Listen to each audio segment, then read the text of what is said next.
We lost Cedric that day. Yes, yeah. R.I.P. Cedric. Okay, sorry. I just need a moment. Okay, we're good. I love it. I love Harry Potter. You're a wizard, Harry. I can't do a good Hagrid. I can't. It's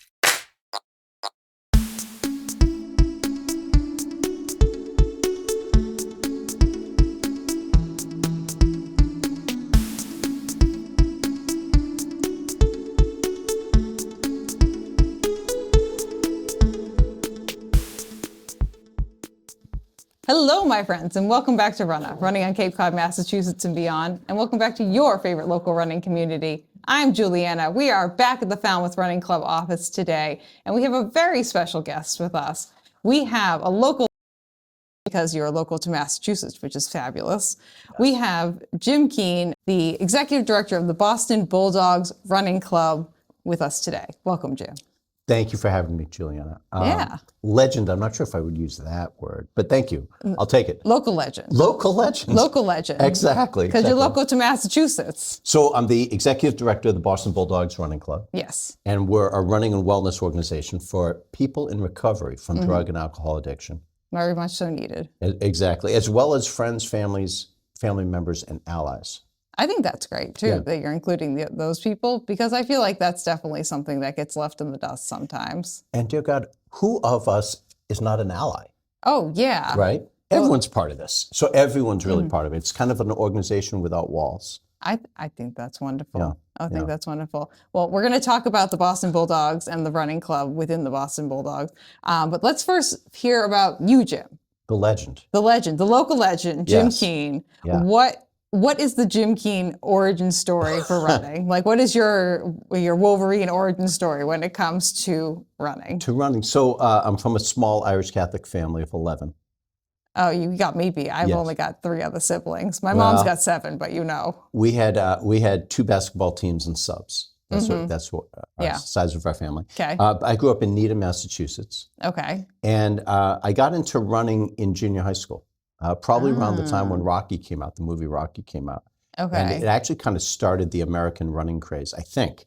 Okay. And at that time, in the morning, I would wake up early and go running or go at night so that no one would see me running because no one knew what you were doing. What the hell are you running from? Yeah. Right? And years later, when I was in business in China, I would run in China as well. And I was in several remote areas of China. Mm-hmm. And if you're running, they think you're running from the police. So you have to be kind of careful. Yeah. But as a kid, I really loved, and I was going to ask you this question, so I'll tell you why I run. Okay. Or ran. It was a mental exercise. It was a spiritual exercise, a mental exercise. It grounded me. It cleared my mental sky. I felt invincible afterward. Yeah.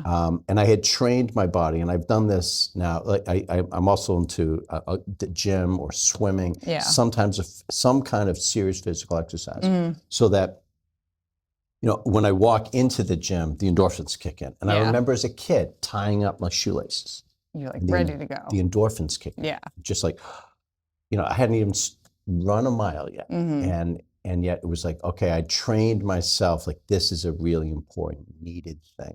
Yeah. And I would look forward to my runs. And I also did my best thinking in the gym or running. Oh, same. 90% of my productive thoughts happen when I'm out running or when I'm out on a walk or something. So if someone asks you, why do you run? Why do you run? I think it's definitely changed over time, but why I run currently is definitely for the mental side of things. It's for me, it's mental clarity, time to process things. I've really realized over the last year, I process things through movement. My body processes feelings through movement, and also the community. As you might have guessed from your community experience and also from the lovely community we have here, I'm very intertwined with the running community here, and just that is my found family. And that extends past the Falmouth running community too, to the Bulldogs, to it's that thread of connection that you and I and anyone else who runs has, where they're like, oh, you're a runner? It's yeah, I'm a runner. And then all of a sudden you have a friend. Exactly. Friends. It's that sense of community where you just all of a sudden you find yourself amongst friends when you Right. are able to connect with It's other like being a runners. Harry Potter fan. Yeah, It that's just kind happens. it just happens, you know, It like just I'm a happens. Hufflepuff. It's like, you're a Hufflepuff? Yeah, No okay. way. Yeah. No, I'm partial Slytherin, but that's okay. No, I'm kidding. Oh, I'm I'm kidding. Relax. All right. No. I'm 40% Slytherin. Oh, really? I'm 60% Hufflepuff, 40% Slytherin, because I'm going to get what I want, but in a kind way. Oh, very good. Okay. Yeah, you're going to give me what I want, but you're not going to realize it until we're done, because I'm just going to add, you're not a Springsteen fan, are you? no, I'm not. That fan base is also very strong. You know, you okay. connect people on the running community. It's like, oh my gosh, you're best friends. Oh, okay. You know, but Springsteen fans, same thing. Okay. Yeah. I feel like there's a pocket of that for every fandom. Like there are definitely like, even within running, there are like toxic like pockets, and there are like really positive pockets. But I feel like at least like 75% of the runners you'll interact with, just at a random, like on a random basis, are going to be in that positive pocket. Then you're going to have those like outliers. But I feel like that happens in any kind of like community setting. The dimensions of the running community amaze me. So there are many dimensions. There are many dimensions. Oh, so yes. it's like, you know, it's the casual amateur runner, and we have many of them in Boston Bulldogs. But then we also have very serious runners, people who are marathon runners or ultra marathoners. You know, I never actually met an ultra marathoner before I got involved in Bulldogs. And like, you really get into this. And so it's like, and then you'll have people who are into trail running. And then you overcross like the trail running, the ultra marathon people, and then you have the shorter distance like racing trail running people who are like, you're like, wow, how did you get across those rocks at a 6:50 pace? Exactly. Yeah. Like that's wild. I'm not living my best mountain goat life like you are. and also because some people do running for different reasons. Definitely. It'll be like, you know, I'm working on depression or anxiety. I love what you were just saying about. Was it processing? I process like life through movement. I met a guy last year. He's a world-class runner. He spoke with the Bulldogs. He's dealing with probably trauma, some deep, dark trauma. I would imagine. He's almost in tears at the end of every marathon. He works through his past through running. I thought it was absolutely amazing. No, this is me. This is me. This is you. This is me. Whether I'm also the person who's like just like a deeply empathetic human, and like I announce our Cape Cod Marathon finish line, I end up crying at least 5 times, because like the emotion from other people, are like, I was looking back at our pictures from this year and I'm crying because I'm like, this is so beautiful. Yes, people, it's such a wonderful experience. Of course. But like, I mean, the first marathon I ran, I cried. I just ran Berlin in the fall and I cried. Like any race that I'm running, like it's an emotional, like spiritual experience for me. Even just going out on a run and I discover something new about myself internally, like I'm just like, wow. It's cathartic. Oh, in a lot of ways. Yeah, I found it very cathartic, kind of working it out, you know. How many times have you entered a workout really upset, really pissed off, and at the end of it, everything's actually okay? Yeah. You know, and you got it out of your system. Right? I like to go on runs when I'm like I don't like to be in that mental state, but if I'm in like a bad mental state, like I'll go on a run and I'll be like, Juliana, the only rules are your feet keep moving. It doesn't matter what your pace is. Your feet keep moving and you keep breathing. You can think whatever thoughts you want. You can like scream, you can yell, like you can like cry. We can do some crunning if we need to. Good. But like just breathe, keep your feet moving. And those are the only rules. And just go, because I know when I get back, I'm going to feel a lot better. And like, I'm probably going to have an okay run, and I'm going to process through my feelings. And I'll come back and feeling like a human again. Back to the legend story. Yes, back where we were. All right, I'm going to take a little dip in Lake Mead for a moment. In junior high school, I started running, and I ran through high school and also got into weightlifting. And I'm kind of like an exercise enthusiast. Okay. So exercise has always been part of my life. I became a teacher eventually, a high school teacher and coach. So I was a coach, high school track coach. You kind of put off that vibe. I could. Yes. Yeah, you're very like, it feels like it's like you could be a teacher. Oh yeah. And then I became then I was so good at teaching. They said, "Well, you're really good at this. Let's have you work with adults as an administrator." And I was like, "Oh. Why would I do that? Why would I give up my summers? You know, why would I give up doing what I love to do?" So anyway, I became a school administrator, a vice principal principal. Ah, okay. And then, anyway, long story short, when I was coaching, Hmm. you know, Were you coaching running or like what others were you I coaching? was pushing running. It was when I was coaching running, Uh-huh. and you talk to kids, especially like freshmen. It's like, Hmm. hey, have you ever run? Oh, no, I don't run. Oh, it's a lot like walking. It's just a little faster. Why don't you try this? And That's a good way to frame it. and they don't know, like they don't even know like their body types. Like, no, like you look like Bill Rogers. You're perfect. Uh-huh. And so kids who had never done this before, Hmm. and the first time they do it, do you remember the first time you run? Because I remember. It's awful. It Dear was God, man. painful. I'm coughing up a lung. Yeah. How is this a good idea? You're like, my feet are killing me. Like, what is going on? And if you think about what you're doing, you'll never run another step. Oh, yeah. And I think there's a lot of that in running. It's like, it's not about the running. It's about where your mind goes while you're running. Oh, big time. Yeah. Right? Yeah. So anyway, I did that I actually taught in Harlem in 124th and Lenox for 2 years. Okay. And did my student teaching in the South Bronx. Okay. And then then I was on an interesting academic path. Uh-huh. But I wound up back in Boston teaching. Okay. About 6 or 7 years later. Okay. And I was working on my doctoral dissertation while I was working in Boston. Yeah, casual, chill, Yeah, and so I was and I was coaching, and it was like, this is the best in the world. Yeah. Because it complemented my day, like teaching. And I'm not sure if any of your viewers are listening. All right. Yeah. It's like a great experience. It's like it's academic. I was an English teacher. I'm teaching the books I love. Yeah. Introducing the authors I love to you should read this. This is a great book, and you have to read this. I have read this 19 times. You'll love Of Mice and Men, And then the afternoon, it's like perfect. We're outside, we're running around Chestnut Hill. Yeah. And it Great place to it was a Franklin Park, just fantastic. And wholesome. It's a really wholesome activity. Yeah.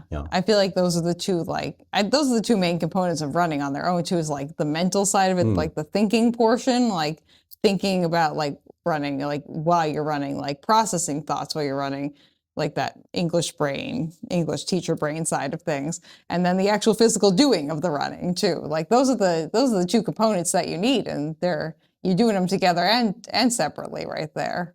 Yeah, so it's kind of like the East and West. It's like the Western mind is very analytical, but I think we need a physical outlet to ground us. Oh yes, yeah, big time. And I think we don't really have anything like that in our culture.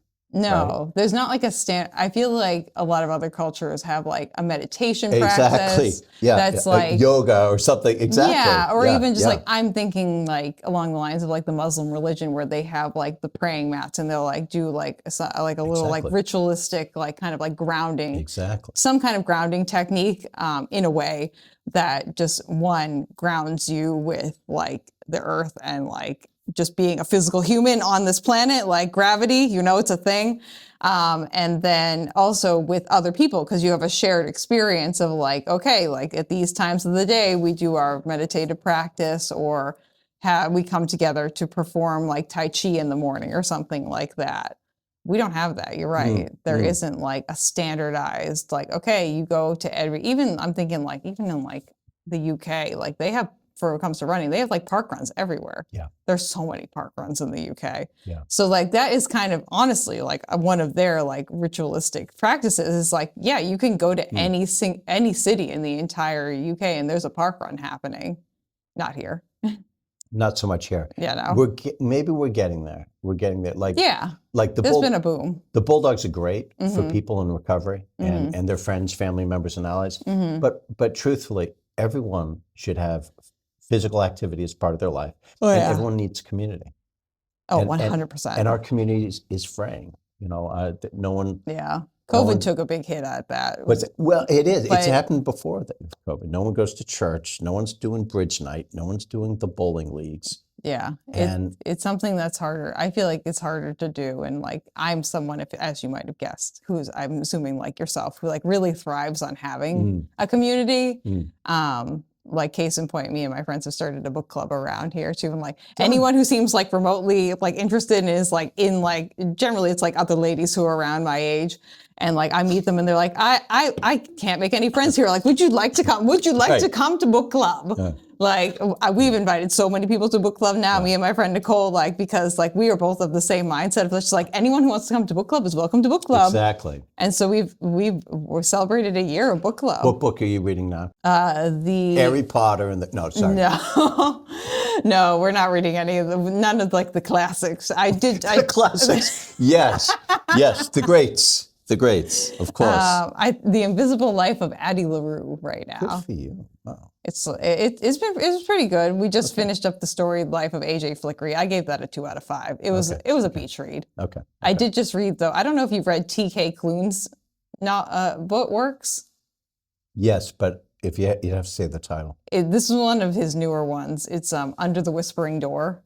Okay. It's very good. Okay. I loved it a lot. It's on my list. Yeah. Right. I'm going to read the rest of his books because I read that one. Like, I'm not like a 12, 13-hour audiobook human usually. Yeah.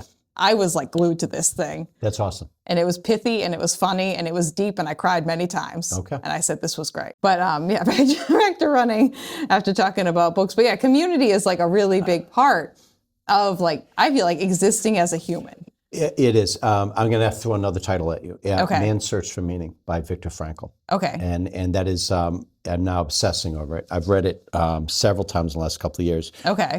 And Frankl's a Holocaust survivor. Oh, okay. And he's also a psychotherapist. Okay. And he basically he introduces himself. You know, Freud said it's all about sex, and Adler said it's all about power. Okay. And Frankl steps in and says, you know, it's about meaning, like Jung. He says it's about meaning. Yeah. And he says despair is suffering without meaning. Oh. So if you can give meaning to someone's suffering, then they do not despair. They may suffer, but they're not despairing. That's a really good point. It's a really good point. And I'm going to say that's true. I agree. I do. Right. And in the recovery world, it's absolutely everything. It's like, you have suffered, but it's the despair. And if you look around like the opioid deaths, these are deaths of despair. If you can give somebody meaning in the midst of the depths of their despair, you're saving them. Yeah. There's so much power in feeling seen, in knowing that you're not alone. Like, I can speak from my own personal experience too, and just like, if you're going through anything, like just feeling like you're alone and isolated is like the worst way you can feel, because then you feel helpless, and then that helplessness can lead to like despair, and then can lead to like disparaging actions and thoughts and feelings and things like that. So just having even just one person be like, hey, I've been through that before. You might be going through this, but you're not alone. Like, that's like the biggest lifeboat you can send to someone. So like the Bulldogs, we do 286 weekly runs a year. Yeah, all right? That's right. We do 5 runs a week, 6 different locations. It's, you know, however, we also, last year, we did 121 giving back opportunities, soup kitchens, shelters, hospitals, sober living houses, prisons, and schools. And especially in like sober living houses, recovery centers, people who have gone through the darkness of addiction can speak with authenticity to people who are in the middle of that struggle. And that's how you use, that's how you give meaning to your past suffering, right? It's like, it's cathartic for you and the person you're also talking to. You're like, sending that person a life raft, but you're also unloading weight at the same time. Well, you're giving, it's like, why did I go through the hell that I went through so that you can help this person you're today? giving meaning to your suffering. And something I say, you talk to people, and every day we're meeting with people who are in some of their darkest days. Oh yeah, I would imagine. And you say, someone who you don't know needs you to recover now so that you can help them later. That's a good point. And this wreckage that you're going through, this is tuition. Yeah. And and so that you can get the certificate so that you can help them down the road. No, I believe that 100%. I have a lot of like medical conditions and stuff too. Some of them are like not super common, but like I'm very like vocal about all the things that I'm going through, and I like share everything that I'm going through because I know that like one, I've greatly been helped when other people have been like that to me because again, like a lot of the things they're going through are like not super common conditions. And so it's hard to find one, a doctor that will deal with you, and two, other people who can like, who can actually like be like, oh yeah, I've been through that before. But those few people who have like reached out and been like, oh, I've been through that before and this is what's helped with me. Some of them have like legitimately changed like the trajectory of my life just by small little suggestions of being like, I've been there, I know what it's like, here's what helped me. And if I can do that for at least one other person and like just create more like sound and like vibrations and just like noise behind whatever these conditions are, like that's my goal, you know? So if you can like, I feel like if your actions are able to help at least one person, you've done your job. Yeah. Yeah. Well, I would say the Bulldogs, they help more than just one person. Well, yeah, you're more than doing your job then. and you know, sometimes it's like you're talking to somebody who is living in the past. They can't get out of the loop that replays the events of their past. And you say, oh yeah, and I know what that's like. Yeah. You do? Yeah. I know exactly what, you know, it. Yeah, you're in the circle of death right now. It changes. It does? Yeah. Yeah, you just have to, it takes time. And then, but the other thing about something else the Bulldogs do is we have a marathon team this year. 15 of our members are running the Boston Marathon. That's very exciting. And so the BAA, the Boston Athletic Association, gave us 15 bibs. We formed the marathon team.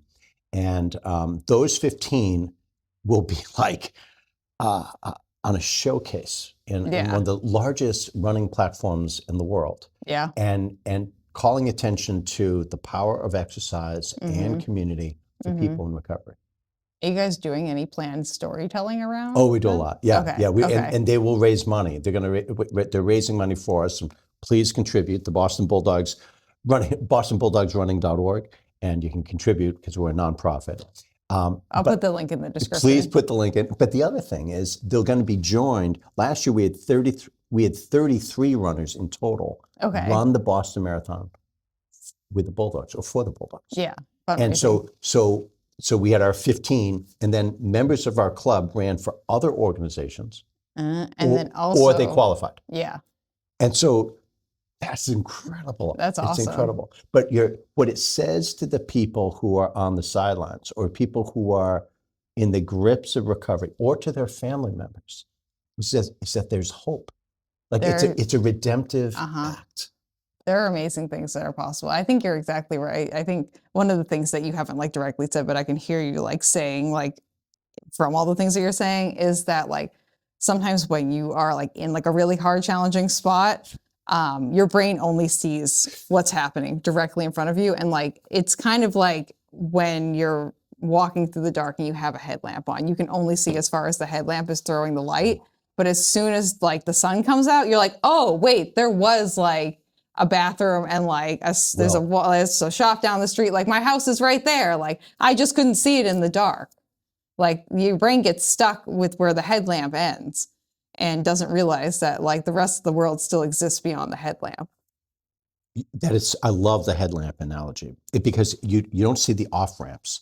You think that this is it. And it's like, oh no, you don't see options. Yeah, you're running along a trail, and because your headlamp only like throws the light out like 200 feet, that's all you're seeing. But you didn't see that there was a trail that goes off to this gorgeous waterfall that's right to the side. You're only seeing what's in front of you. Can I just ask, why do you think that is? Why is it that the mind does that or the brain does that? Oh, I'm not a neurologist. Well, for yourself, is it depression? Is it anxiety? Like what is it? Because I know exactly what you're talking about. I think for me, it's for my personal brain. Yeah. And just doing many years of therapy, I think it's anxiety. I have chronic anxiety, and it's just that like anxious thought cycle that you get into that feeds like it's like running around a bush. I call it marinating in my own thoughts. Not the best. So when we start marinating that brain in our own thoughts, And No. then I think for me also like executive functioning burnout from ADHD too, because like at a certain point you reach there where like your brain's like, I've tried all the options. It can't think of anything else. You're like, but then someone will say to you like, did you think of this, Julia? And I'm like, that was probably the logical step to take, but no, I didn't think of that. And that's a good idea. Like it kind of like, again, with the headlamp analogy, if you're like only looking down with your headlamp and someone was like, why didn't you just look up? And be like, oh, yeah, you're right. I should have just looked up. Interesting. I'm noticing many of our members also have ADHD. Yeah. It's very common. Well, Yeah. the ADHD generally leads Yeah. to like a slightly addictive personality exactly. type as well Yeah. too. So Yeah. we're always on the hunt for dopamine. But when you use that language about working out the emotions through physical activity, that was like a tell for me. I was like, I wonder if she has ADHD. Oh yes, Yeah. yes. And then just so you know, I did run the Boston Marathon 3 times, not all on the same day, but I did run the Boston Marathon. I mean, I would be very impressed if you ran it. Very impressed. Oh, you can't run in the same day. So, but the first time I mean, you could run it in the morning and like run it from Boston back, and then you could run it out, and then Dave McGilvery usually runs it back. So I you could think do that. John, is it John Kelly? I think John Kelly back in the day Has done that. He ran to the starting line and then ran it and then ran home. Like, oh my God. And in clodhoppers. I mean, like lousy shoes, boots. Yeah. There are some wild humans out there. As someone who's like dipping into the ultramarathon scene right now. Oh yeah, I've done. Oh, no way. I've done technically 2 ultramarathons. Yes, because 26 miles is just not enough. Yeah. I did. I did a 50-mile attempt. I only ended up doing 27, but I fell and slammed my head a couple of times. Oh, but I won my 50K though, Good which for is you. like 31 and a half miles. So it took me about 5 hours. I have a story connected to my shoes that I was going to tell you later. Okay. But Would you like to tell it now? Okay, so you're going to ask me about my favorite shoe. Yeah. All right. Yeah. And I don't really have a favorite shoe, but I'm wearing Hoka's now. And I'm wearing Hoka's because Hoka has been very generous to the Boston Bulldogs. When they do trying on shoes, what's that called? Trials? It's just like a try-on event, like a store. Like if you go to like a running shoe store and they're like, hey, like you can try on the brand new shoe from Puma, and everyone's like, or from Hoka, and they're like, okay, this is the Rocket X3 carbon, and they're like, great. And they'll bring if you're at a running club, they'll bring 30 pairs of them. Yeah, they'll usually show up and like you go for your run. Yep, you wear them for one run, you bring them back, and you're like, that was nice. And their hope is that you'll buy the shoe. Yeah. But Hoka has been giving us those shoes. Which I think new members, 60% of our new members come without the benefit of family or financial support. So we give them T-shirts, we give them sweats, and with Hoka's help, we can give them shoes. We have junior bulldog programs. We teach kids about running and using it as a tool, right? It's great. And Hoka helps us give them shoes. I think that's fantastic. But one of the, Tovar Antonio from Hoka, we had this intense conversation about ultrathons. And he said something that really caught me. He said, you can run a marathon in anger, but you can't do that in an ultra. No. You have to go deeper. Yeah. There are, like, even with a marathon or like any run that you go on, there's a big mental component, but they're like, especially for an ultra marathon, there reaches a point where like you are like running, it's like 99% mental. Your body will take you as far as you want it to go, but like there is a mental price and a mental game that you have to play. Like people don't quit largely. I mean, I quit I'm definitely in the minority actually. I quit my 50-mile attempt because I actually was having I slammed my head a couple of times. Like people who are on this channel, you know the story, you've heard it a bunch of times already. But I mentally made the choice of like, I would like to continue, but physically this is not a smart idea. I've slammed my head twice, probably not, let's not keep going. And it was a loop course, so I was able to tap out after the second loop. But like you reach a point where it's like, it's 99% mental. Like your body is telling you absolutely not, we are not going, but you're like, no, we are finishing this thing no matter what happens. It's amazing. Yeah, it's definitely, and it's a lot of like bargaining too of like, because ultra marathons, especially when you reach a certain point, it's like a run walk kind of combination or like hiking kind of. you reach a point where you're like, okay, I want to run, but I can't, or I want to hike, but I can't, or like the way that this terrain is set up, like I physically can't run, so we are going to be hiking. And just like marathons are like road things, you can kind of largely like set it and forget it with a pace if you want to, like you can kind of tap out mentally. Ultra marathons, you're like, nope, okay, I guess I'm walking this, and now I'm running this, and now I'm jogging, and now I'm climbing, and now I'm walking, and now I'm running. Or like even this morning with the ice too, I was like, this is more of a trail run than it is anything, because me being like, like I'm walking across ice parts, or I'm like scooting out into the thing. It's like okay, you have to like mentally be able to like be okay with the fact that you're not going the same pace, and you have to stop for a little bit, and then like maybe you sit and take a nap, and then you get up, and then it's like okay, like it's that getting back up though. That's kind of like the big thing I feel like with ultra marathoning is like staying mentally in the game, and also being able to stay mentally in the game and get yourself back up for when you like go through an aid station, you have a bad mile, you have a bad like hour, you have a bad like 5 hours. And then you just like, you mentally you fall a bunch of times, just being like, okay, is this safe for me to keep going mentally? And then mentally being like, okay, let's go.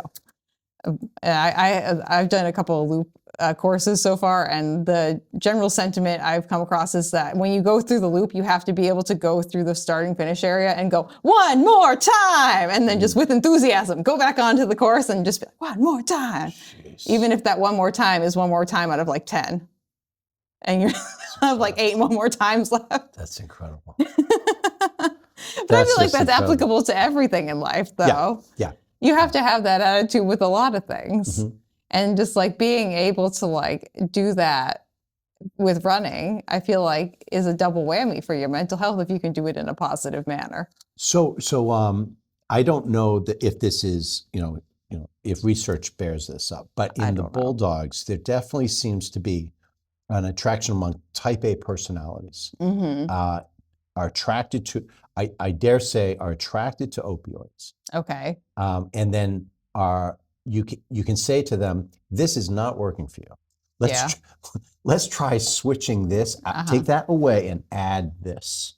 So it's not, we're not an abstinence program. It's not like just take just root drug and alcohol addiction out of your life. No, we're saying get rid of that and replace it with this. But what running does, and especially distance running, I feel it. Everything, like I would train in January. The Boston Bulldogs are going to start training on Saturday, the 20th. Okay. And it'll be their first long run, and we're going to have a lot of people show up, and it's going to be very exciting. It's wonderful. So it's the time. It's like there's snow on the ground. This is when you start, and it's incremental. So you slowly increase the amount of miles you do. You're building up muscles and endurance and lung capacity. But the other thing is you break down, it's the math you do when you're in the race, right? Runner math is the shoddiest math I've ever heard in my entire life. It's like, for me, it was like, it's 2 10-mile races and a 6. It's 20 miles to get to the starting line, and a 6-mile race. It's really just a 6. You know what? Dear God, it's really just a 6-mile race. It's just a 6 mile. I'm just jogging. Exactly. I'm just jogging right now. I just have to get to the starting line because that's when it's tough. It's not the first 20 miles are tough, but they're not like the last 6. Yeah. Right? Oh yeah. And then the other thing is you can approach all of life's big projects the same way. Yeah, breaking it down. Breaking it down. Yeah, I would not suggest breaking your big projects down outside of running with runner math, though. It's not the most, it doesn't stand up. It's bad. my favorite. I'm mathematically challenged to see it out. Yeah, same. I'm totally. My favorite runner math to date is still my best friend, Ben, who, he runs this race called Jigger Johnson, which is up in the White Mountains. It's a 50 and 100-mile race. So he's run the 50. It's inarguably, I think, the hardest ultramarathon on the East Coast. Like you are traversing through like all the White Mountains. He runs the 50-mile every year. But that starts and there's a 100-mile thing. And I guess there's a bus ride that goes to the starting line. He hates riding on this bus. So he decided that since he hates that bus so much, And the 100-mile distance, you start the day before and you go and you meet up with the 50-mile people and then come back with them while they do their race. So you kind of go and meet the 50-mile people at the starting line, as the bus does.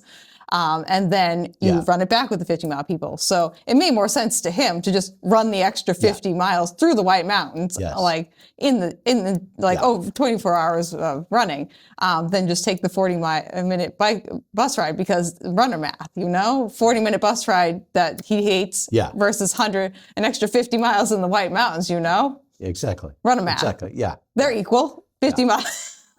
50 miles in the White Mountains equals 40 minutes on a bus. That is amazing. That is just amazing. I'm just like, that is the shoddiest and the best runner math I think I've ever heard in my life. But it is that breaking down of like problems, challenges, and things where like if you've done it on a run and made it so like you're able to break it down.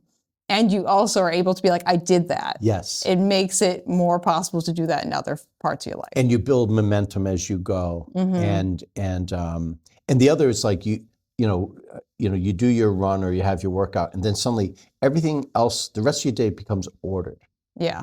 And the other thing is, especially because it's running, it's like, well, okay, you did that for yourself. What's next? Yeah. You might not want to say, I'm going to go to Burger King. You might be more conscious of what you eat, and this is also really important in recovery. Like, are you looking at other wellness tips or wellness habits? Are you listening to music intentionally? Do you read by candlelight? Ever try that? Do you take long walks in the woods? Is that like one of the tent poles of the Bulldogs, I reading by think so. candlelight? I do. So actually, the idea is that. Especially in recovery, you need to restore a kind of neuroplasticity. You need to expand. So new experiences for you, really important. Yeah. Try something new, something you've never done before. And for many of our people, they've never run before. Yeah. They've never been part of a community like this before. And many of them self-isolate. They don't want to be in part. And so what makes the Bulldogs work is we have leaders who have been trained through the club. They've went through our Full Circle 1 and Full Circle 2 program. But when they show up, they reach into the new person and they make them feel part of this. Yeah. And that's why we've gained 142 members this year. That's fantastic. And that's because of our leaders. Yeah. So when someone shows up and makes the Herculean effort to go to show up at a Bulldog run, and they're feeling nervous and they don't know anybody and they'd rather self-isolate. Yeah. It's their leaders who pull them in. You're new here. I'm Ashley, or this is me. I'm Chris Dalton. This is me at a group run and me being like, hello friends, and then like singling out that one person who's new and being like going out, like feeling out their energy and going up to them and being like, hey, like what's going on? And then following them afterwards and be like, hey, what'd you think? Yeah. Like, you're gonna come back next week? Like, you did great. And then give them a high five and be like, yeah, that was awesome. So congratulations, my friend. It's so important. It's so important. That's the difference of them coming back or not. And also when they come back, then they do it for the next person. It's a group effort. It is a group effort. It's really, really important. It's how community is formed. And the other is human beings are created in community. Oh, yeah. So, this thing like, community is fraying, it's falling apart. Yeah, well, that's a serious issue if we want wholesome human beings. Yeah. Yeah. No, I mean, all my, all of my favorite people that I didn't like, that aren't like exact like blood family members, I've met through like positive community experiences, whether it is like, I used to be really involved in the Harry Potter community. It's since kind of like frayed away with the J.K. Rowling of it all. But definitely like. Was it a magical experience for you? It was a magical experience for me. I had a nice time. I met a lot of people and like the running community as well too. It's such a different experience to just like meet someone and like not have, I guess, the context around them. Yeah. And that like connection point, not only between you and that other person, but being like, oh yeah, do you want to come with me to like this running event? Or like, hey, that person that I know, or just like, hey, we're going to go do this. Or I mean, like even with book club too, runners love books. We love books. Runners. We love a book. Yeah. Even like book club too. Like we have people who I've like chatted with on runs around here. I'm like, hey, do you want to come to book club? Because they've mentioned something about a book and they're like, yeah, I'd love to come to book club. It's interesting. So many of our members are also involved in other fellowships like AA, Narcotics Anonymous, and different programs, and we encourage it. We encourage it. You know, I think it's great. And I would say like, oh yeah, the Bulldogs is like AA on the run. You know, but I was thinking this morning. You know, it's a community, but it's not a stifling community. It's not a claustrophobic community. Yeah. And you should always feel like there's more room. well, where the heck were you last Saturday? You know, no one's going to give you a hard time. It's like you come when you can. We encourage you when you're here. 3 months go by, you show up. Awesome. How are you? I don't love you any less when you're gone. Exactly. And it has to be that way. Yeah, It has to be that way. I'm a big proponent of that, and I think a lot of my friends will also say that, and probably a lot of our Cape Cod Marathon people will say that too. That like, I'm the person who's like, you know what? If you have to cancel, that's fine. I don't love you any less. Yes. And like, I'll see you on the next one. No hard feelings. Yeah. You have to be that flexible. However, something I said to you earlier is we might have to have a heart-to-heart if there's something else. I work with kids with developmental challenges too, and so like I'll let my buddy, everyone who's here knows Daniel, my buddy Daniel. I'll let him get away with certain things, but once in a while I have to be like, hey, my friend. what's going on? Like, hey, what's going on? Exactly. Like, you wanted to start running again. You have not been running. You also have not been doing your PT. How are we going to get to the point where we can get to our goals if we are not actually putting effort in to reach the goals? Yeah. Like, we got to have like it's nice that like, I'm happy to say like, it's fine that you didn't come. But like at a certain point, we got to like be more realistic with what we're doing. So what I was going to say is that like with the Bulldogs, you get the sense like we're the Boston Bulldogs Running Club, and no one realizes we're the Boston Bulldogs Running Club for people in recovery as well as friends, family members, and allies, right? Yeah, they're just like, okay. So we kind of left that part out because it's too cumbersome on a T-shirt. I feel like that might fill up the whole front of the jacket. Exactly. But it means that it's not just about T-shirts and 5Ks. It's not just about high fives and granola bars after the runs. It's checking in with your peeps. It's serious. It's like, you know, our members are running and they're in community, and it's intentional, and the recovery depends on it. Oh yeah, the number of times when I've been like in a depressive state and like I've just gone and talked to one of my friends, or like gone for a run like with one of my friends, and I come back, I'm like, yeah, I'm a fully different human right now. Like I just did a huge 180 and like I'm good now. Like everything is fine. And for you and for anyone listening, right?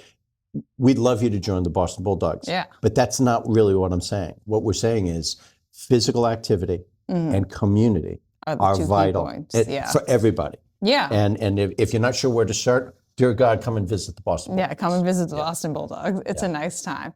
Yeah, I think you're exactly right. And like I always encourage people to, because like one of the things that's come out of like me taking on some ultra marathon running is people are like, I wish I could run for that long. And my response to them is, you don't have to. You really don't. Like, you don't have to run that long. No one's making you.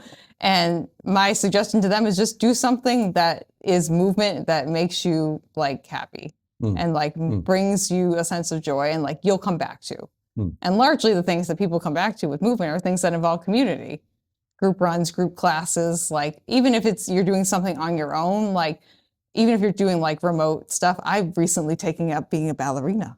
I'm living out one of my dreams. How's that working for you? I can do a releve and a plie. And dear God, you're on the way. Yeah, I'm doing all the ballerina things, mostly because it's good foot strength work for running. And also, again, I wanted to be a ballerina when I was like 5 years old, like really bad. So I'm living out my dreams. But like just like doing like YouTube videos at home, but then it's connected to like an online group of people as well too. So it's not just like I feel like self-isolation is the death of us all. I agree with you. Yeah. Like there are people who like probably can live as a hobbit.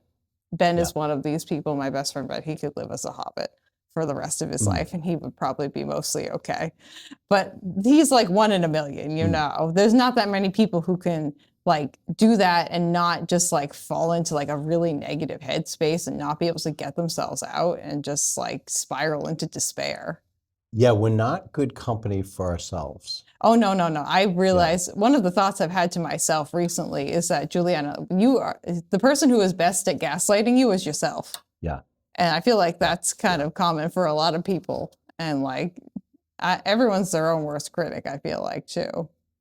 I'm just going to make a little segue. all right? Okay. So my brother, when I joined the Bulldogs, someone said, my brother asked, what's it like being part of the Bulldogs? And I said, oh, it's great.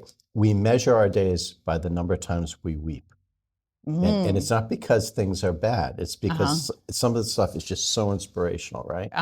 And this summer we started a program in Roxbury with the Whittier Health Center. Okay. And that's a new project for us. It's a new community. It was fantastic. And so one day in August, I went from there to the office of the director of the Boston Ballet. Oh, okay. And you brought up ballet. Yes, I did. And from that meeting, this person doesn't know me. Maybe they will in the future. From that, well, dear God, they're looking, So, can we get the possible? the shoddiest ballerina in the entire world? She was good at ballet when she was 5. Exactly. But from that meeting, they invited the Bulldogs to the Urban Nutcracker.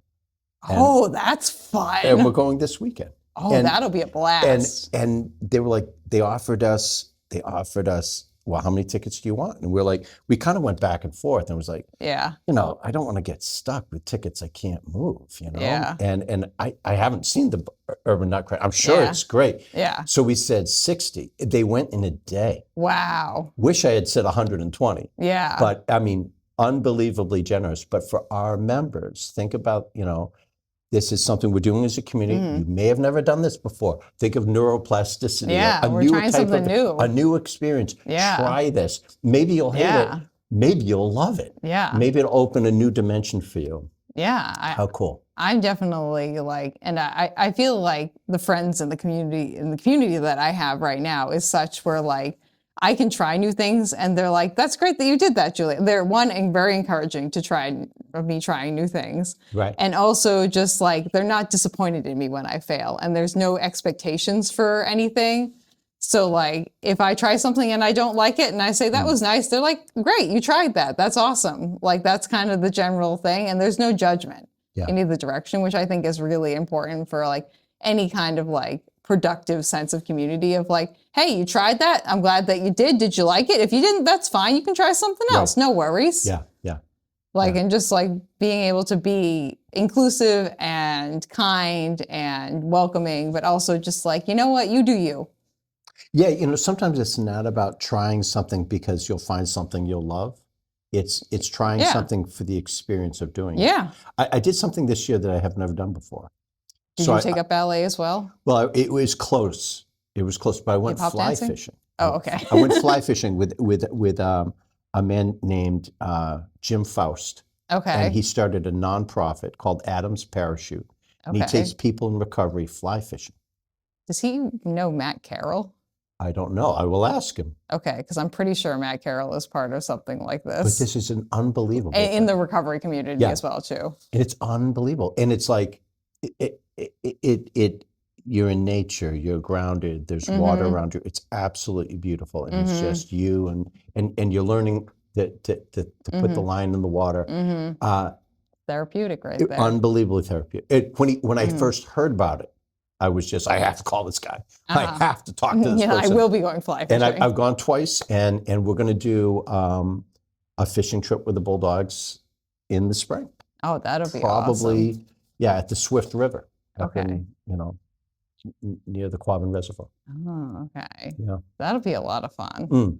Yeah. I think and sometimes it's it's that novelty experience too that just gets you out of your brain or starts a connection with someone to even if it's something that didn't go well, trauma bonding is also a thing. I feel you can also have positive trauma bonding where it's not an actual traumatic experience, but even just going to a restaurant and having it be a disaster area and thinking back and now you have all these inside jokes with people about oh my God, can you remember when that waiter dropped the lobster on that guy's head? That was not our favorite. We're not going back to that restaurant, but that was freaking hilarious, Exactly. all those things. It's just it doesn't have to be something that you actually enjoyed and you want to come back to, but if you did it with other people or if you have memories where you're that was a wild time. That was a wild time. It was also something I never would have done before. Yeah. And it's not necessarily jumping out of a plane with a parachute on. Yeah. But it's a new kind of experience for people who, it's I actually can't believe I'd never done this before. It was Yeah. awesome. We did two things we did this year. We did a rucking retreat. We had Okay. people with weighted backpacks Yeah. in the Blue Hills, and it was awesome. Oh, yes. And it was like, and that's also the really important thing is we want our members. We're a running club, and we walk also. Some people are just can only. I'm one of them. I can't run anymore. So I don't hate on as someone who is professionally, non-professionally actually, non-professionally taking up ultra marathon running, which is inarguably what we like to call power hiking. Exactly. There's a big amount of power hiking, which is Yes. just walking. You're just walking. We're walking. But we need our members to want to. We don't want them to tire of it, right? Yeah, you want to go because your recovery is predicated on it. So we want you doing this 10 years from now. We don't want you burning out. No. We don't want you injured. No. So new people who come in, our leaders are training them through our Full Circle 1 and Full Circle 2 program, not just how to run, but how to run safely. Yeah. And nutrition and all the parts about that. But also diversify. So we do a trail run on Sunday, for instance, in Needham or in the Needham area. And then the rucking retreat was part of that. And then we also did with Beacon Hill Athletic Club's do like a track workout or something? Trauma-informed yoga workshop. Oh, trauma-informed yoga. Yeah. Each, once a week for the whole month of May. It was awesome. That sounds nice. And, surprise, surprise, there are a lot of people in recovery who are dealing with trauma. Yeah. Well, I think that's one of those things too, where like, if you were to approach someone outside of a group setting, like outside of the Boston Bulldogs who was going through recovery, and you were like, hey, my friend, would you like to do trauma-informed yoga? They would be like, absolutely fucking not. like, who do you think I am? Yeah, exactly. Exactly. You got to be careful who you ask. Yeah. Who do you think I am? Am I like some teeny tiny, like 75-year-old little like white lady who like has been spiritual their entire lives and teaches Pilates? I don't think so. But if you approach them in the group setting as like, hey, like we're all doing this. Do you want to join us? And like, and maybe even one person who's done it before is like, I love this. And I love yoga. Yeah. And this person kind of like has the same affect as the other person. Like, there you go. That's the golden ticket right there. Right. I mean, it's all packaging, right? You have to remind people that we're doing trauma-informed running, and now we're going to do trauma-informed yoga. But it's so interesting you're saying this because I feel like I live in the recovery world, and so people ask like, how's your mental health today? And, you look at your watch and it's like, well, it's actually, and you're saying, so it's like, but it's a normal question. It's a normal question. It's a check-in point. But you got to be careful when you leave the recovery bubble, not to ask that of others. Like, what? What are you getting at? Oh, no. No. I'm just assuming. And the other thing about people in recovery is that, and I do mean this, there's some of the most humble people I've ever met. That they're so, and actually I do think this is a key to recovery, is that they're so quick to forgive others, but they're so reticent to forgive themselves. And it really is like the breaking point, like in prisons or recovery centers, you have to kind of say, if when you can forgive yourself, this is going to really work for you. We're going to have a nice crying session. Like we're going to cry for a long time. And then. well, it'll be that, then you can really recover. You can grow. Then you can grow. That's cracking the shell on the egg right there and letting the egg run on out. Exactly. And sometimes it's pretty and sometimes it's really ugly. And you just got to let that egg run out of that shell. Yeah. And we maybe not talk about it. It's a real darkness. It's like sometimes it's like a spoiled egg. I'm really feeling bad because, I misbehaved at a party and I'm embarrassed. We're not talking that. It's a darkness that is. Oh, I'm sure there are people who have done some really terrible things. And you just say like, you can tell me anything that you did, and I'm really not even going to shrug my shoulders. I've built up my resilience of like just accepting what people are saying to me. I used to work at the VA as the dietitian there. So Oh yes, I would have people be like, this one time I ate that food and I'd have a bad reaction to it because like I had just murdered someone and like I'm dragging their dead corpse. I'm like, nice, correct, yes. And like you just have to like be as neutral as you can and just like accept, like, because the second that you treat their thing like without any kind of empathy, or you're like, whoa, wow, that exactly. like you can be like that and be like, wow, that really is a big thing that you went through. But if you're like, oh, that's crazy. Oh my God, I can't believe you did that. That's like, oh my God, that's weird. Like if you start acting like that, then they're going to shut down and they're never going to talk to you. Yeah, it's that balance between you don't want to overreact, but you don't want to minimize it either. Yeah, you want to feel like that was it's hard. significant. It's also significant you told me. Yeah, But thank you for telling me that. I know it's horrible. And here's the other thing.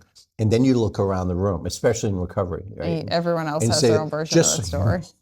Everyone's in the same darkness. We've all walked through the, no, you don't understand. We told, like I was saying before, it's like, you know. Yeah, just that like, it's that validating someone else's experience as like, that was a hard thing that you went through. Thank you for telling me that was a hard thing that you went through. And then also like throwing it out to the group and being like, and I fully acknowledge that everyone else has been through hard things too, and no one's experience is invalid. We're all having valid experiences here, friends.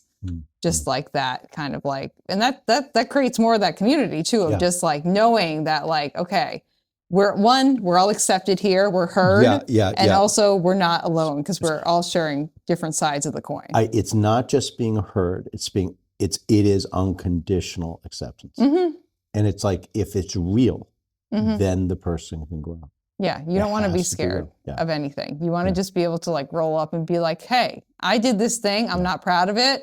And this is what happened. And everyone to be like, yes, thank you. Thank you for sharing. And just like not be judgmental. Judgment, I feel like, is the killer of authenticity. That is my take on it. I come from a family that's very judgmental. If you meet me, you have not met my family. People are like, wow, you're very different from your family. I'm like, yes, that is 8.5 years of therapy. Where'd you grow up, by the way? I grew up in Auburn. Auburn. Oh, that's right. Yeah. That's right. I think you told me that. Yeah. So mass hole through and through. Oh, my goodness. Yeah, no. Oh, we can say that on the radio? Oh, yeah. Oh, good. Okay. That's fine. Okay. I play by, so I'm the one who edits this and. Oh, so that word is going to be edited out. Okay, got it. Yeah. No, we're keeping that in. I play by 8 o'clock sitcom rules. Okay. So if it's a word that you would typically hear on like an 8 o'clock sitcom, got it. Right now it's like your typical swear. It's like your run of the mill swears. You're okay. Yeah. That's usually fine because that's something that like the people who listen to this are largely between the ages of 25 and like 70. Good. So they're well aware of your typical swears. Like we're not poisoning any young brains for the most part. So let me switch into the just a little history on the Boston Bulldogs. Yeah, go for it. We're 10 years old. We just celebrated our 10th year anniversary. Oh, I thought you guys were older than that. No. Although the impulses of the club began earlier than that. Okay. Mike Ferrullo. Yes. Is the founder of the Boston Bulldogs. Who I've met a couple of times. Who you met several times. Yeah. And he's also a client, a social worker. That makes sense. Clinically trained. Makes sense. And had a practice in the Brookline area and got involved as part of his own recovery. Kind of realized when he was going into recovery, AA was not embracing him because his was a drug addiction. And so he found his way, he gravitated towards running and to physical exercise, and then started sharing it with others at the Shattuck Shelter in Boston. And then eventually started the Boston Bulldogs. His wife, Shelley Isaacson, and him, he was like the CEO and she was the COO. And built the organization, and now they're stepping back. And now we have Megan Langlois is our director of programming and outreach. And I'm the executive director, and we're growing. Yeah. Yeah. Do you guys have any goals for like? I'm assuming you do, but like. So this year we started goals. You said right. Yes. So this year we just started our a new chapter in Worcester. Initially we were like it's going to be a weekly run, and but it has really blossomed. The Worcester community is hungry for this. Oh, good. Almost every week we hear people saying, can you come to our location? Yeah. Can you bring programming here? Last week I met with a group of case workers in Milford, Massachusetts, and they were like, could you please come to Springfield? We need you. Can we come to Springfield? And we're just not there yet. We would love to do something maybe at the Cape. We're going to see how things play out in Worcester, but I think we started in July in Worcester. If by this coming July things are strong, we'll make an assessment how strong would we be to start something on the Cape? Yeah, I think that's a great thing to do. And we have several chapters, one in Plymouth, one in Chestnut Hill, one in Quincy, and now in Worcester. Okay. So we're working that way, and we're growing in terms of membership. And the other thing is we run a Junior Bulldogs program. That's what I should have told you. So we started a program 2 years ago at Chester, and we teach running and wellness to at-risk city kids. I think that's great. And we've actually developed a really strong curriculum on that. Oh, good. And made it kind of like potable, meaning portable to move it to different locations. We want to expand in that. And it's a really hot issue. People love to support that. Yeah, so I actually am, and Kathy is as well. We're coaches for Girls on the Run. Oh, we love that group. So we're kind of like the girls club version of what I'm assuming what you guys are doing. Which we actually have had a couple of people ask if there's going to be if there's a boys version of it too. We're co-ed. We're co-ed. Yeah. I mean, just based off of history and things like that, there's many reasons why the girls are by themselves, and this one's or female identifying students are a part of this, and we like to give them that space to exist. Exactly. Because largely it has been a male-dominated space for a very long period of time. Exactly. So it's good to have that space, but we kind of do the same thing, and we found that we have one chapter here on the Cape that we do in town at the T-Ticket School, and other schools have been requesting it. And the girls who go through the program, it's only for 2 years. I think it's fourth and fifth graders.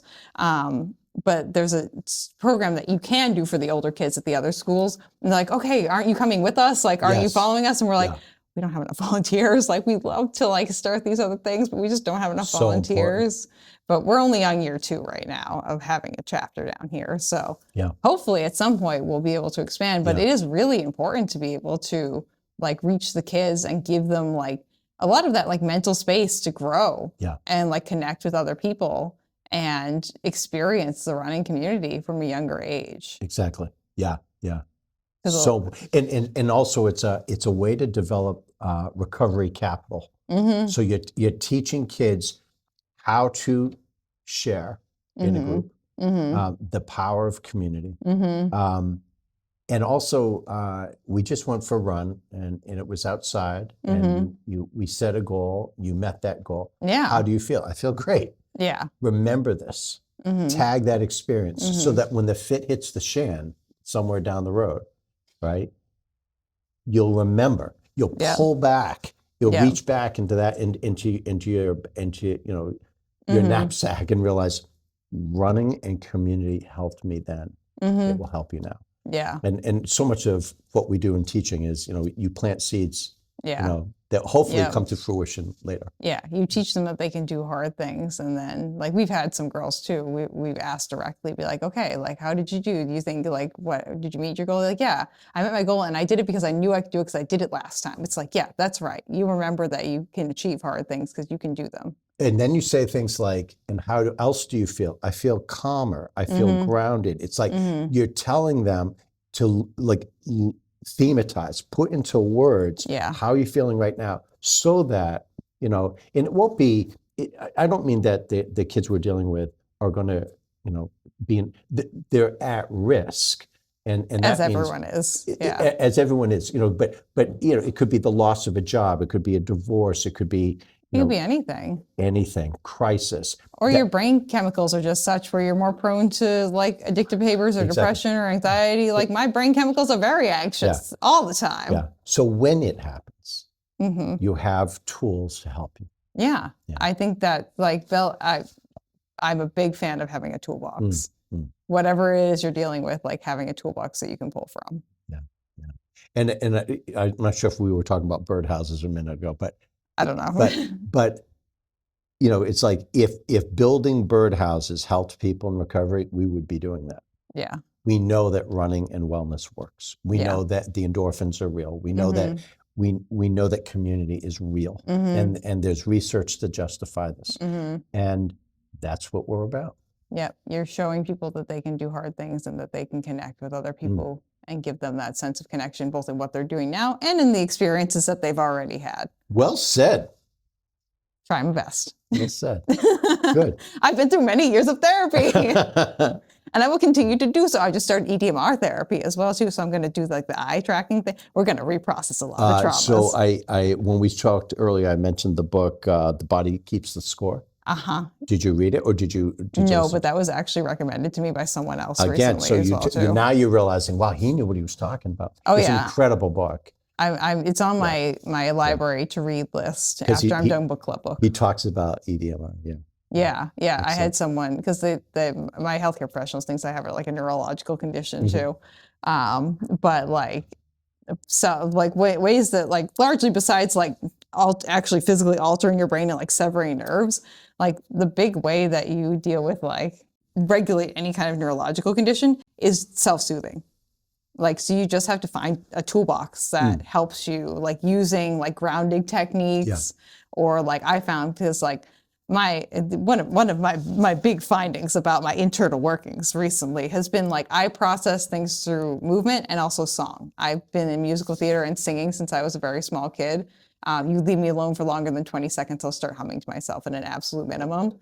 So me like restarting singing more has been like great. That's so great. Yeah, and That's it's great. no side effects. Yeah. I'm not hurting myself. Exactly. I have a decent singing voice, so I'm not murdering anyone's ears too. So that's nice for all of us. Yeah.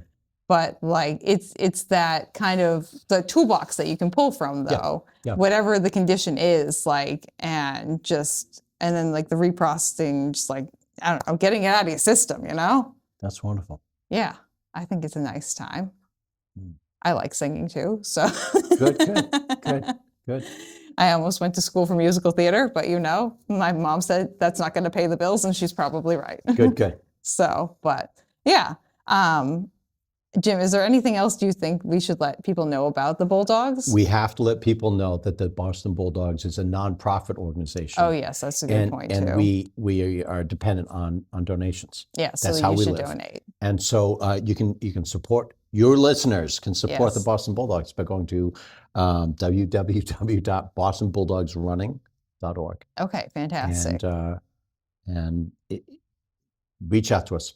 Please. Yeah, and like you mentioned, it's not only for people in recovery, it's for anyone who's ever touched any part of the recovery community or the addiction community. Yeah. So if you have a friend or a loved one that you've been like privy to, or you feel like you want this sense of community, who will understand where you're coming from, I feel like this is probably a good place for you. Yeah. And the other thing, I had mentioned it earlier that we have new members show up. 60% of our new members come in without family or friend or financial support. So donations, we use those donations to support. We give them memberships. We help with race fees. We'll help with transportation, shoes, running gear, jackets, whatever they need. That's really, really important. And and that's where our donations go, or for Junior Bulldogs, or for the Giving Back programs. Yeah, they directly go to facilitate more of that community. This type of programming. Yeah. And just lastly is that there's a lot of resources showered at the feet of people in early recovery, and it's important. But it's no less tragic for people who are in later recovery. Maintaining just like existing after going through the that's what I mean. Like the spikes. Like, well, if I'm 6 years sober, and congratulations. Thank you. But if I relapse, it would be tragic. And as tragic it was 6 years ago. And so it's really important people understand like what that means. Yeah. And how to keep people on the beam for long-term recovery. Well, running, community, and a couple of granola bars. Yeah. That's pretty good. Yeah. I think that's a good thing. Yeah.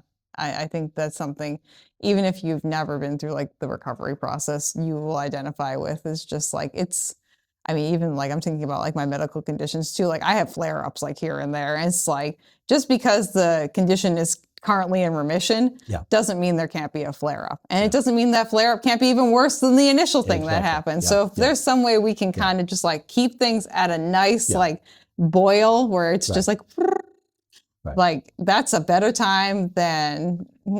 Yes. And remember that, when I'm talking about,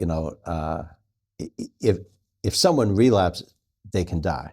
Oh, yes. That's what we're talking about. Oh, you know? yes. It's not just high fives. It's not just T-shirts. It's like, this is serious. This is serious. Yeah. Yeah. Oh, yes. Yeah. The people who are the most serious can also be the most whimsical at the same time, too. Oh, you no know, kidding. it's a Don't nice we know that's true? Don't we know? There's that, like, because the people are like, oh, everything is so positive. It's like, but for a good reason, you know? Exactly. Because if we're not positive, you know what happens. Exactly. The darkness comes in. Exactly. Yeah. Everything goes to shit. Oh, you can say that. Oh, yeah. Okay, good. Yeah, you can say that if you want. But okay, well, I think thank you very much. Thank you for this opportunity. Really appreciate it. I think that was a great, like, vibe check on the Boston Bulldogs, I think, too. And if anyone identified with that or wants to partake in any of their runs or get any more information, I will include all that information down below. And there's no lines, there's no paperwork. It's like you just show up. We just show up. You just show up, and we'll embrace you. Yeah, all right? I think that's wonderful. Thank you. Yeah, and let's briefly do, what shoe do you choose to use, Jim? I know you mentioned the Hoka brand. Do you have any shoes that you are like, is this like our shoe of choice that we've got on right now? I wore this for you. Even it's snowing. I was going to wear, it's snowing outside, but I wore this for you. So and it's really just out of loyalty to Hoka. Okay. Their support for us has meant a great deal to us. So is this your walking shoe that you normally wear? So actually I wear it because this is our walking shoe. And the other reason is because many of our new members also have Hokas like this because they've been given them through Hoka. I think that's wonderful. I would be interested to know if you want to go back to your running club and like ask them what their favorite shoe is. That might be an interesting poll to take. We will.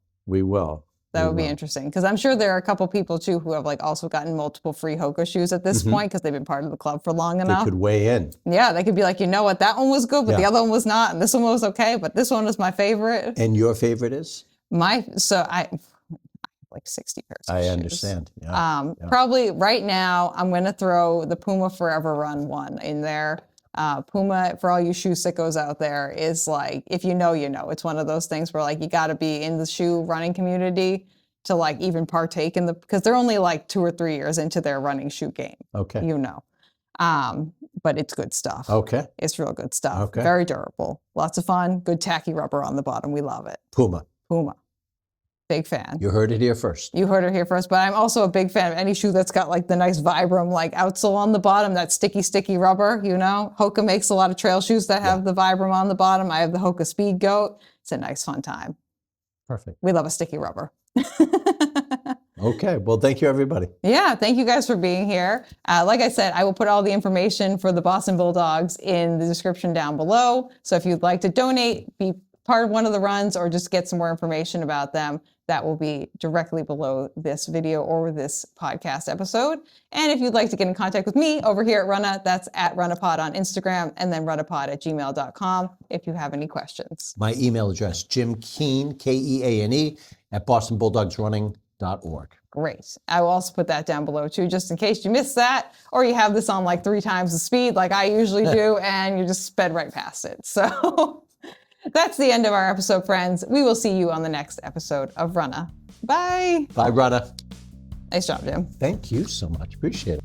Thank you for listening to this episode of Runnah. This podcast is edited, hosted, and produced by me, Juliana Coughlin. Brought to you in part by the Falmouth Running Club and the Falmouth Community TV station. If you'd like to connect with us, you can find us on Instagram and on TikTok at RunnahPod. And you can send us an email at runnahpod@gmail.com. And our original theme music was brought to you by the one and the only wonderful Jeffrey Hutton. And keep up the great work. I'm proud of you.